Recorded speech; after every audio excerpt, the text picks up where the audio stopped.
Olá, sejam bem-vindos a mais um Encontro com Jesus. Nesta altura deste encontro, tinham passado mais ou menos 2 anos desde que Jesus tinha ressuscitado e subido ao céu.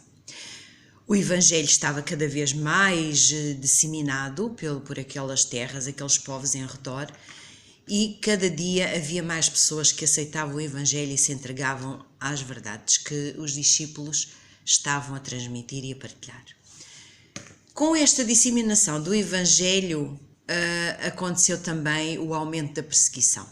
Portanto, era contrária aos ensinos que tinham sido dados desde sempre pelos fariseus, não aos ensinos propriamente ditos, mas à maneira como eles estavam a ser dados, estava a ir em contrário e então a perseguição cresceu.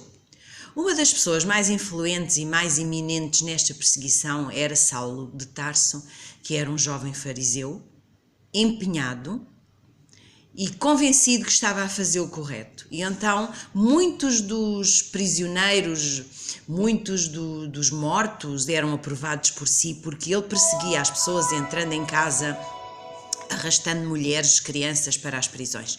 Todos aqueles que criam no Evangelho eram, segundo o parecer de Saulo, inimigos da nação e inimigos de Deus. Ele pensava dessa forma. Então, no seu ímpeto, no seu desejo de fazer o que era correto para ele, pediu cartas aos sacerdotes, aos principais dos fariseus, para se poder deslocar a outras terras mais distantes, porque a perseguição tinha levado a que as pessoas estivessem afastado de Jerusalém, e a ideia dele era chegar realmente a outros povos, a outros locais, para aprisionar todos aqueles que eram inimigos da nação. E então iniciou a sua caminhada na direção de Damasco. Quando estava a aproximar-se da cidade, aconteceu uma situação, uma luz muito forte, transtornou-o, deteve-o, de forma que ele ficou caído no chão sem se poder mexer, sem poder movimentar-se. E todo o grupo, toda a comitiva que ia com ele, parados ficaram sem entender o que estava a acontecer.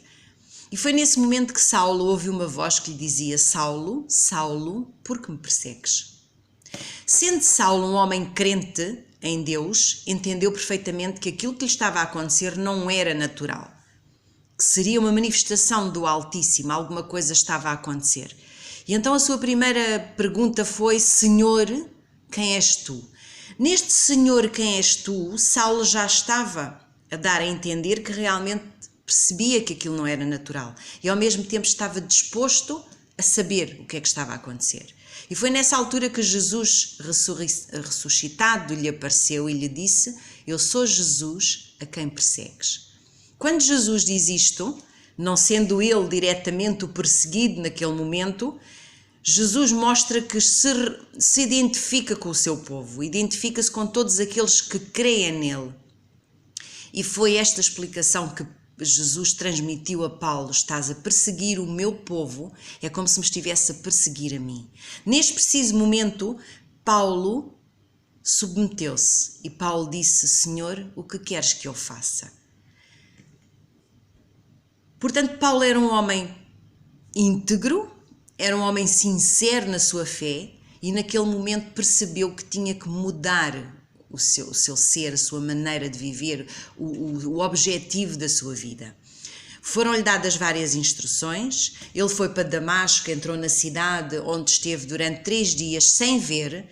Durante esses 3 dias não quis comer, não quis beber nada e passou 3 dias em meditação e oração, para compreender, para perceber o que é que estava a fazer de mal, para perceber o que é que poderia fazer bem. Depois foi contactado por um homem crente, a quem foi dada uma informação diretamente de Deus que disse: vai até determinado sítio e lá encontrarás um homem chamado Saulo e vais explicar o que é, mais ou menos nestas palavras, vais explicar o que é que eu quero para ele, que planos é que eu quero para ele, que eu tenho para ele.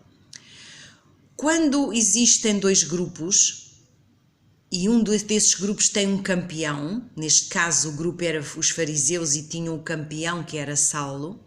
Quando existe um grupo assim, é mais eficaz do que matar esse campeão, é puxar esse campeão para o outro lado.